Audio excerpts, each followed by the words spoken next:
Today on Ridge Roamer, we're going to install the C6 series tech package to enable on any motorcycle wireless Apple CarPlay, Android Auto, navigation, forward and rear facing dash cam cameras, tire pressure monitors, music control, all in a wireless seamless package that you can easily install on your handlebars or dash, making for an incredibly easy riding experience with a lot more information than you're used to having with your basic OEM system.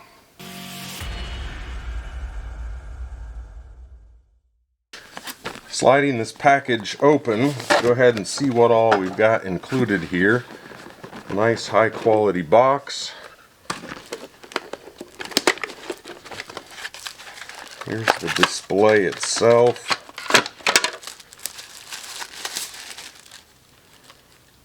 Very crisp, clean, easy setup, easy power connections, everything. All your wiring is super easy because it's just literally plug it in and go. It's a 6.25 inch display. Looks real clean. Should go with just about any system on the market. Here's one of the cameras. There's the other camera. Here's your tire pressure monitors. Those just screw on to your, in place of your valve caps. So super easy on that. You've got a remote here, so you can add a handlebar control. A variety of mounting hardware. A variety of wiring harnesses. So this is your power. So very easy to add that into your 12 volt system. And then extensions. Here's a I'm going to be using that. That just goes straight from a USB to power this. That's going to be a real easy system. Another extension. Mounting hardware. And looks like a sun visor for the top in case you're getting some glare. So let's go ahead and I'm going to tear the bike apart just a little bit. Really all I need is access to either the battery or a USB port. For me, there's a USB port under the seat, so really easy installation there. Otherwise, not much required here either, so super easy. Let's get rolling. Now this kit comes with a variety of mounts. So they've got they're all sort of based on this 1-inch ball mount, which is pretty universal in motorcycle accessory world, which is really nice. So this mount you can use on your handlebar clamp or on a mirror mount, and put it, unscrew your mirror and put that back in. So that's really handy. They've got this one, which will mount to a lot of perches for clutches or brakes. Or you can use it around a handlebar and use it as a clamp on the handlebar. I am going to go ahead, or you can just direct mount this to the handlebar. I've got a ram mount that I already use on this bike a lot, and since it's a universal 1-inch ball mount, that makes my life super easy. So I'm just going to go ahead and utilize that. Just because I've used it a lot on this bike and I know how it mounts and I really like it. So attaching to the back of the main display unit, basically just going to take the 4 bolts. They've got little rubber grommets and vibration isolators that go in there, and then it's going to attach on the back. Everything that they're doing does use the tamper-proof Torx, and they include the tool for that. So that's really nice because not many people are going to have that on hand, which is going to make it a little bit harder for someone to try to take off of your bike.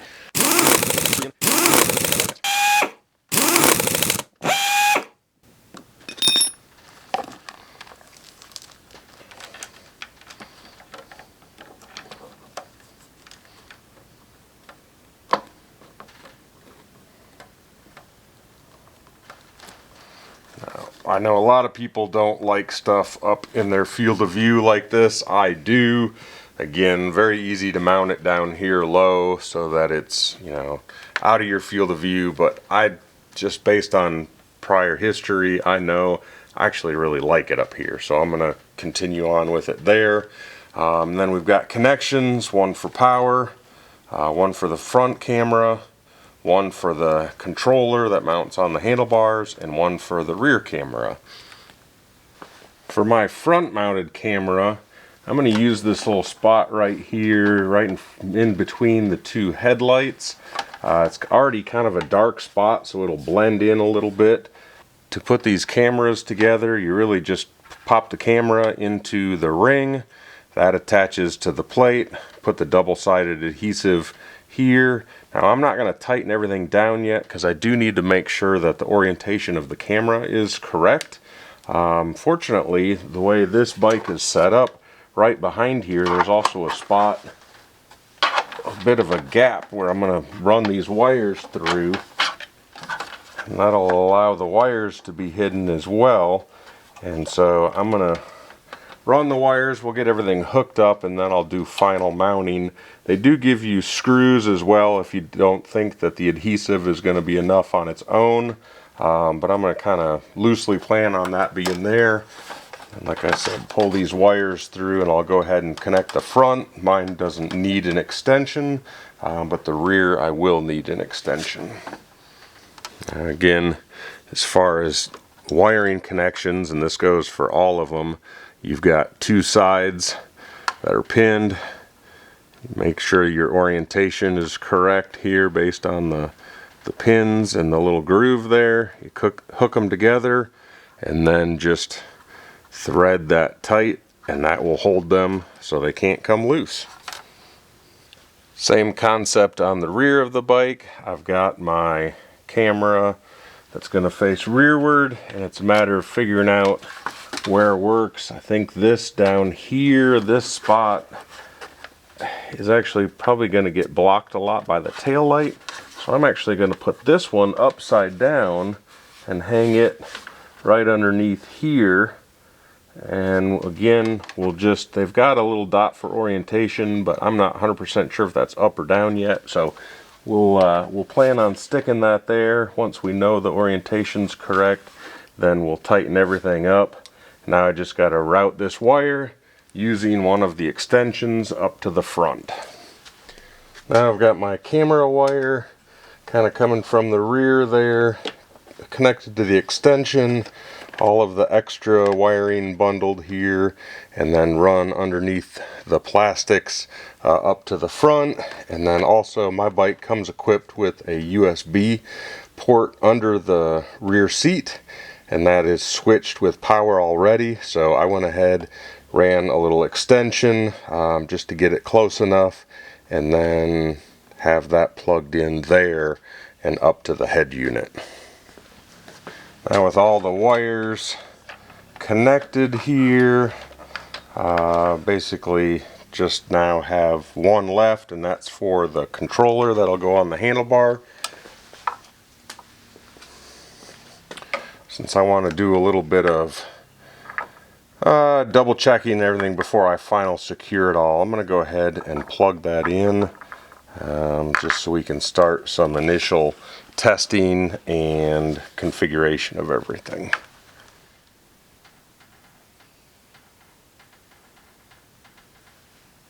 You can have them put a splash screen on with a logo or picture of your choice, so I used mine. When you go to the main screen, you've got a driving recorder, which is your cameras. You've got your phone connection, and it's going to give you basic information about the date and time, as well as your tire pressure monitors.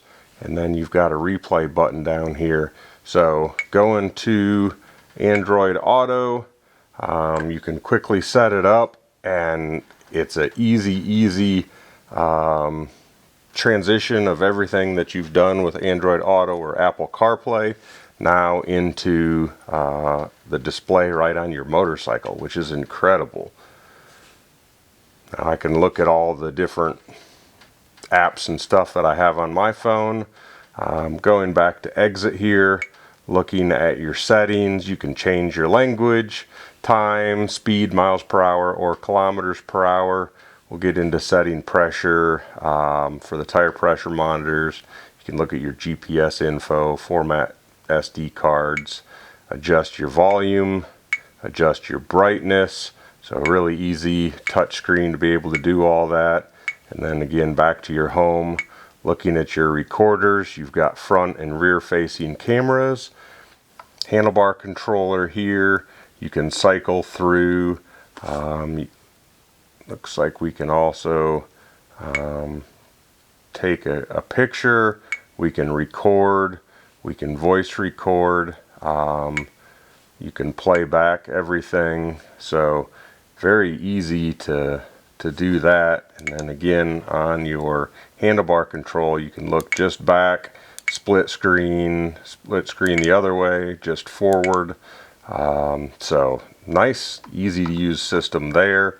Again, using this handlebar mounted control, I can go back to my main screen, which, since I'm connected with Android Auto, is going to be the Android Auto.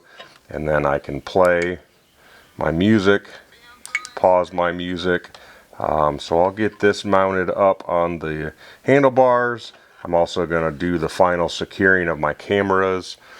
Just as a note, that white dot on the camera is the up position, so we'll go ahead and get those fully secured, and then we're pretty much ready to rock. So navigation does everything that you'd expect, because you've got your GPS here, and then you've also got your settings.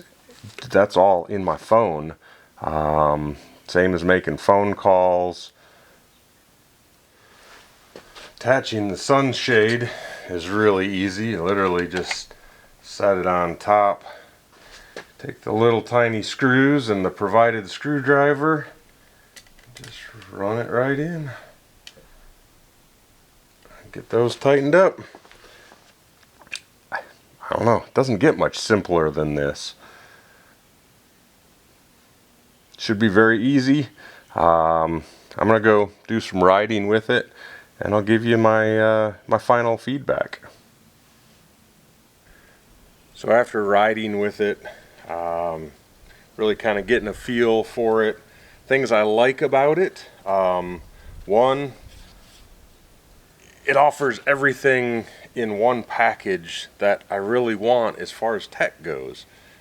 Camera, GPS, phone connection, music control, all in one device, which is awesome. I don't have to sacrifice my phone for vibrations and overheating in the sun and things like that. I can just rely on this, keep my phone protected. My phone is a lot more valuable to me than a device like this. A, it costs more. B, it's harder to replace. C, I can live without this for a little while if something were to happen to it, but I really don't want to deal with not having my phone. So, love the all-in-one package. The screen is beautiful, it's crisp, it's clear. The cameras are awesome, crisp, clear. This thing has not gotten anything on it. It doesn't even get fingerprints on it, which I don't understand. I have reasonably greasy skin, and so normally I've got fingerprints all over everything, and that is staying crystal clear. It works great with the gloves, no issues as far as the touch screen with the gloves. I like the sunshade here to keep glare off. The handlebar mount works really well. It's a little big. I think it could be smaller, but it's really robust. The mount is incredible. I love the fact that they give you lots of different options for wiring, whether you need an extension or not. Different handlebar mount options, different, with that 1-inch pivoting ball and socket system, flexibility to integrate it into a system that you already have on your bike, options to mount it on a lot of different locations. So super easy. They include all the tools you need. They include, zip ties and extra adhesive and things like that. So it's a super versatile system, and I'm really impressed with how much you get for the money, with the capability to set it up however you want. The tire pressure monitor is included, which is awesome too. This particular bike comes with tire pressure monitors, so I'm not going to be using them, but they're so easy. Literally, you unscrew your valve stem caps, you screw these on, and you're done. So very, very easy. I'm impressed. I'm really impressed. So I will put a link in the description below. Follow that, check it out, see if this is something that you would want. I have a lot of experience with multiple brands of these. There are other people making them. Some of them are more expensive and you don't get any more for them. Some are less expensive, and they're less expensive for a reason, because you don't get as much as you do with this system. So 2 thumbs up from me. I'm very happy to have this mounted on my bike so that I've got the capability to have the safety features of the dash cam front and rear, as well as the ease of navigation and the capability to use the apps right off the phone, control the music going into my headset. I don't use the GPS a lot, but after I get lost out in the mountains just exploring with no clue where I'm going, it is really nice to have the GPS to help me find my way back home. So hopefully this gives you guys a good understanding of everything that's included, and if this is a system that's going to work for you or not. I appreciate you joining me today. As always, ride safe and roam more.